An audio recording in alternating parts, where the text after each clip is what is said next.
Sir 1 KG টমেটোর দাম কত জানেন? বলুন তো, লবণ কত করে কিলো? নুন দিয়ে পান্তা ভাত খেয়েছেন?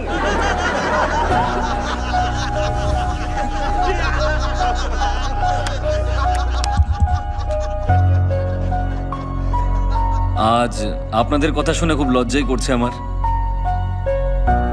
সত্যি কথা বলতে 1 কিলো টমেটোর দাম আমি জানি না। টমেটোর দাম জানে না, নেতা হতে এসেছেন? এই স্যারকে টমেটোটা চিনিয়ে দে না।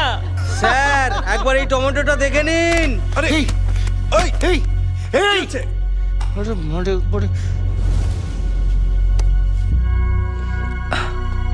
কিন্তু আমি আপনাদেরকে এই টমেটো নিয়ে একটা ক্রাইম স্টোরি শোনাতে পারি। বিশ্বের মাত্র 7টা দেশে টমেটো চাষ হলেও সব দেশেই টমেটো সস খাওয়া হয়।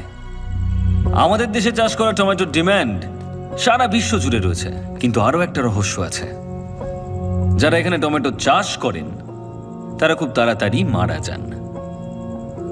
কেন মারা যান? কারণ এখানে টমেটো যে পরিমাণে চাষ হয় আর তার যা দাম পাওয়া যায়, তার মধ্যে আকাশ পাতাল তফাৎ অন্যান্য দেশের তুলনায়। ধরুন এখানে এই টমেটো বিক্রি করে আর এই টমেটো বিক্রি করে একই দামে। প্রচুর চাহিদা থাকলেও আমি টমেটো কিনছি শুধু ওর কাছ থেকে, আর বাকি লোকজনদেরকে আমি বলছি যে ওর কাছ থেকে টমেটো কিনবেন না। আর টমেটো কতদিন ভালো থাকে? মাত্র 2 দিন। আমি কিন্তু জানি না কার টমেটো আগে নষ্ট হবে, কিন্তু দুজন বিক্রেতাই সবসময় ভয়ে থাকবে। তখন আমি সেই সস কোম্পানিকে সমস্ত টমেটো বিক্রি করে দেব প্রচুর পরিমাণ লাভ রেখে, যেটা আমি কম দামে কিনেছিলাম। আমি শুধু এর কাছ থেকেই কম দামে কিনে নিলাম, আর অন্য টমেটো বিক্রেতার সমস্ত টমেটো নষ্ট হয়ে গেল।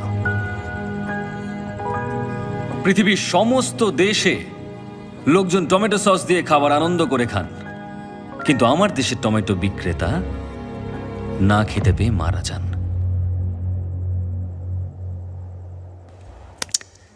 তাই পরের বার যদি আমাকে আপনারা টমেটো ছুঁড়তে চান, তাহলে দয়া করে ওই টমেটো বিক্রেতাদের কথা মনে রাখবেন।